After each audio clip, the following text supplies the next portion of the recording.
Scorpio and or 8th house. This is what stopped for you. 3 of Swords in the reverse. If you're not a Scorpio, apply it to your 8th house.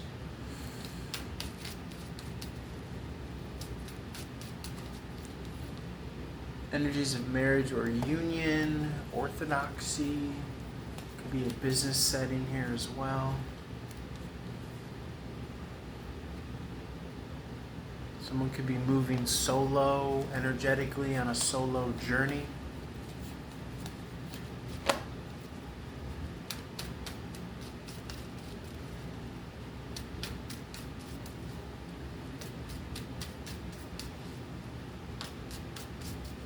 I feel though that like someone really has their emotions in check, you know?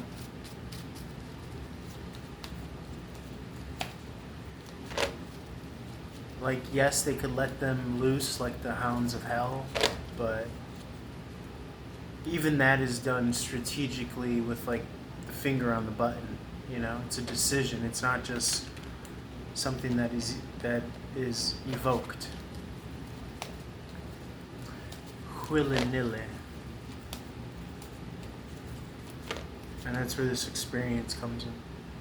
Charioteer. I'm really being drawn to this Hierophant. Structure, commisery, orthodoxy. Usually the informer of the Emperor, Aries energy, usually Taurus energy. The diametric opposite of Scorpio, which we're doing the reading for.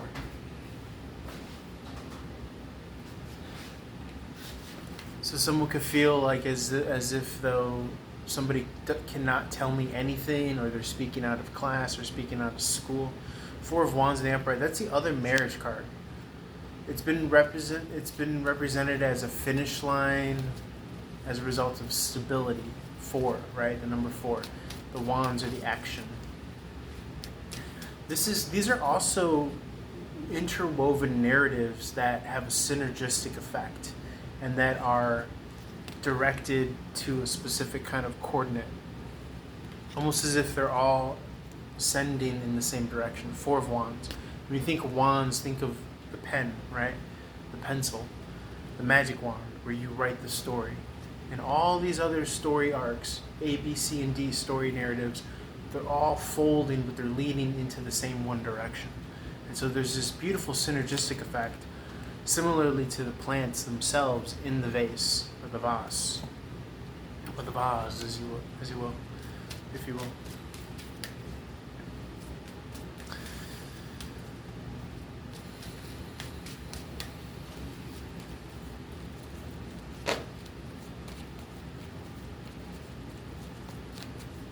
Feels as though that this is calling for union, for unity, for coming together. Somebody has the lock, the other person has the key, something like this.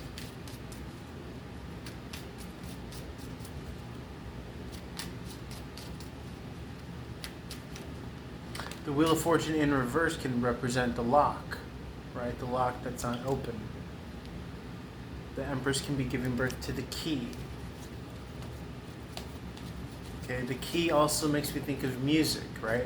Sometimes the right key is the resonant frequency. What is the right key of the day? I've noticed as myself as a musician personally, the key changes.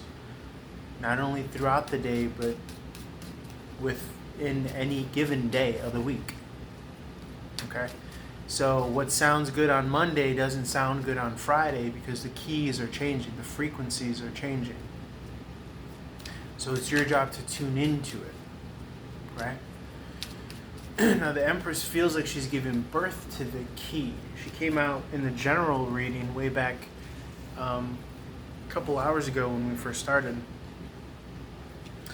as her presence being here, you housing her in some way or providing some sort of warmth, almost as if she is a state of being like the flower blooming here. And you could be a bee to honey. But it requires the right conditions, the right time. but it feels almost inevitable. Okay, this crystallizing, I've been calling it catalyzing, but it's crystallizing. I can say both. Three of Cups in the reverse, pointing to the Two of Cups. The reality is crystallizing, this joint venture, this partnership.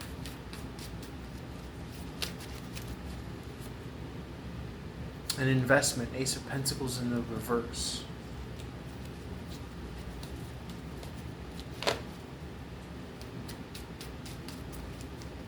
Anything else here for Scorpio that we could speak to? I'll take the flippers and the jumpers. Spirit, the flippers and the jumpers.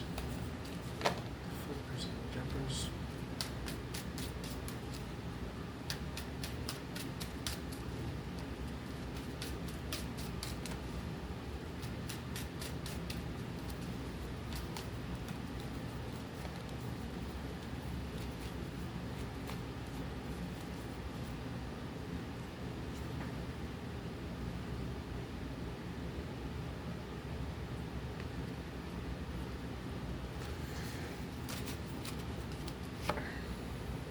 Okay, someone could be worried about this.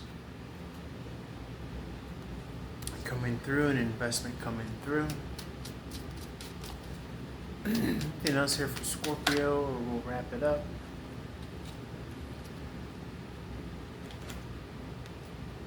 Feels like someone doesn't see, but it's coming.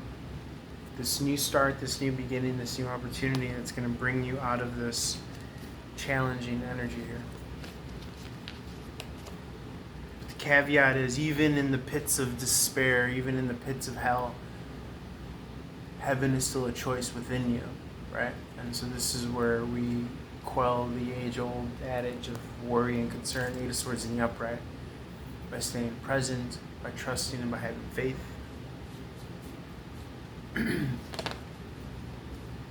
Because the Empress will give birth here, and this union will be had in some way, shape, or form. It's just a matter of, I wouldn't even say it's a matter of time, because what you have to do is you have to embody the energy of union right here and right now. Almost like you're allowing yourself to feel happy and whole, right? Sometimes we wait to be made whole outside of ourselves. And this is saying, no, you don't need to do that. Feeling whole and fulfilled is a choice. Just like being inspired or being motivated is a choice. Okay? Yes, it could happen on its own, but sometimes you have to, wake up and choose, to be inspired. Or wake up and choose peace, choose happiness, things like this.